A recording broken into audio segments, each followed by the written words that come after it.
Question है हमारे पास, question number 8 प्रश्नावली 13.1 का।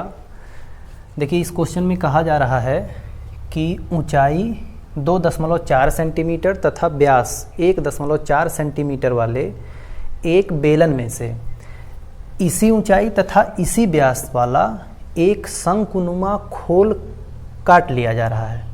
यानी एक बेलन था, उसमें से एक शंकु काट के निकाल लिया गया, उसी ऊंचाई का और उसी व्यास का। तो कह रहा कि जो ठोस शेष बच गया उसका आप पृष्ठीय क्षेत्रफल निकालिए, वो भी निकटतम वर्ग सेंटीमीटर में, यानी नज़दीकी जो संभव उत्तर है आपका वो बताइए। तो चलिए भाई पहले एक बेलन बनाते हैं हम लोग। ये मान लेते हैं बेलन हमारे पास था, कोई लकड़ी का टुकड़ा समझ सकते हैं। अब इस लकड़ी के टुकड़े में से, अच्छा इसकी ऊंचाई इन्होंने दे रखा है, इसकी ऊंचाई है 2.4 सेंटीमीटर, ये इसकी ऊंचाई हो गई। और इसका व्यास जो दे रखा है वो है टोटल 1.4 सेंटीमीटर, ये इसका व्यास है। अच्छा फिर कह रहे हैं कि इसी में से एक इतने ही ऊंचाई और इतने ही व्यास वाला एक शंकुनुमा खोल काट लिया गया, यानी बीच से कुछ ऐसे काट के निकाल दिया गया, ऐसे ये शंकु काट के निकाल दिया गया। तो जाहिर सी बात है जहाँ से शंकु काटा गया रहा होगा वो शंकु का वक्र पृष्ठ एक नया पृष्ठ बन जाएगा, और जो बेलन है उसका वक्र पृष्ठ तो है अगल बगल, और एक जो शंकु काटा गया है वो एक और पृष्ठ हमें दे देगा। तो इसका पृष्ठीय क्षेत्रफल निकालने के लिए हमें बेलन का वक्र पृष्ठ तो निकालना ही पड़ेगा, और साथ ही साथ नीचे का जो आधार है उसका क्षेत्रफल निकालना पड़ेगा, और उसमें हमें शंकु के वक्र पृष्ठ को जोड़ना पड़ेगा, तब जाके हमें इस ठोस का पृष्ठीय क्षेत्रफल मिलेगा। क्योंकि काट के निकाल देने से, काट कर जो निकाल दिया गया तो उससे एक पृष्ठ और बढ़ जाएगा। जैसे ये लकड़ी अगर पूरी भरी हुई होती तो इसका केवल वही क्षेत्रफल होता, मान लीजिए आप संपूर्ण निकाल देते या वक्र निकाल देते, लेकिन जब काट के निकाल दिया गया तो एक क्षेत्रफल इसके अंदर भी बढ़ गया। तो देखते हैं। अच्छा शंकु की जो लंबाई है या ऊंचाई कह लीजिए, शंकु की ऊंचाई वो भी इतनी ही है, और त्रिज्या तो भाई उतना रहेगा ही सेम। तो लिखेंगे शेष बचे ठोस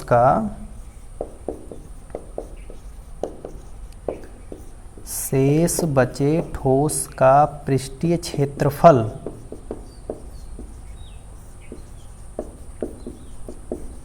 इसके लिए हमें क्या निकालना पड़ेगा, क्या चाहिए हमें, बेलन का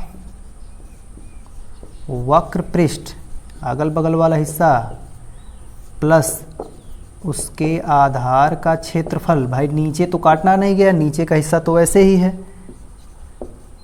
आधार का क्षेत्रफल, और प्लस और क्या करना पड़ेगा, ये जो शंकु काटे हैं तो इसका वक्र पृष्ठ रह गया होगा, प्लस शंकु का वक्र पृष्ठ। अब सबको सॉल्व कर लेते हैं। तो इक्वल टू ये क्या हो जाएगा भाई, शेष बचे ठोस का पृष्ठीय क्षेत्रफल। तो बेलन का वक्र पृष्ठ होता है 2πr/h प्लस आधार का क्षेत्रफल, तो बेलन के आधार का क्षेत्रफल हो जाएगा πr² प्लस, अच्छा शंकु का वक्र पृष्ठ, तो शंकु का वक्र पृष्ठ होता है πrl। सभी फार्मूला आप लोगों को याद होना चाहिए। अब यहाँ आप कुछ कॉमन कर सकते हैं, तो πr शायद कॉमन है सब में, तो बचेगा क्या यहाँ पे 2h, यहाँ बचेगा केवल r, यहाँ बचेगा केवल l। अब पाई का मान आप जानते हैं 22/7, 3.14 भी ले सकते हैं, और त्रिज्या क्या हो जाएगा, पूरा व्यास 1.4 सेंटीमीटर दिया है, तो त्रिज्या क्या हो जाएगा 0.7, उसका आधा, फिर ब्रैकेट 2 × h यानी कि पूरी ऊंचाई कितना दे रखा है 2.4, अच्छा त्रिज्या 0.7, अच्छा l हम लोग नहीं निकाले हैं भाई, ऊंचाई है हमारे पास और त्रिज्या है, तो l यानी ये तिरछी ऊंचाई, तो l के लिए हम क्या पाइथागोरस लगा सकते हैं। ये कर्ण है, एक तरह से कर्ण है, तो कर्ण यानी इसको कैसे निकालेंगे, √ लंब का स्क्वायर, लंब यानी ऊंचाई का स्क्वायर, 2.4 का स्क्वायर प्लस 0.7 का स्क्वायर।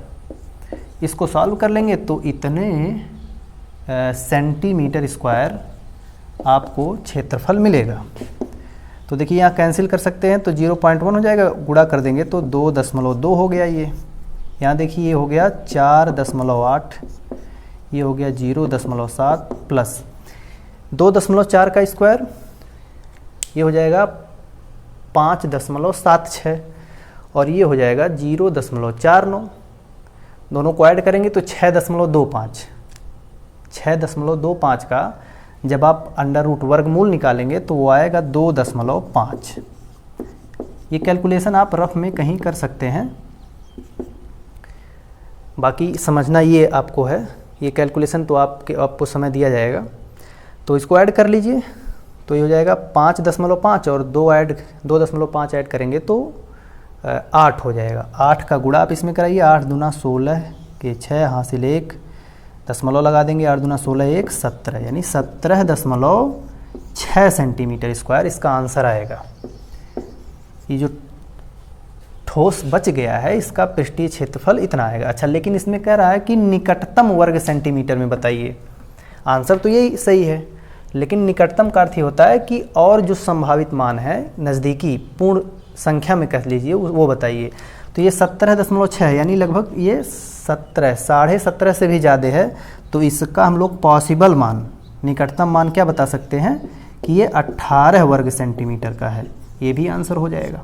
ये निकटतम मान है और ये एग्जैक्ट मान है, नोट कर लीजिए।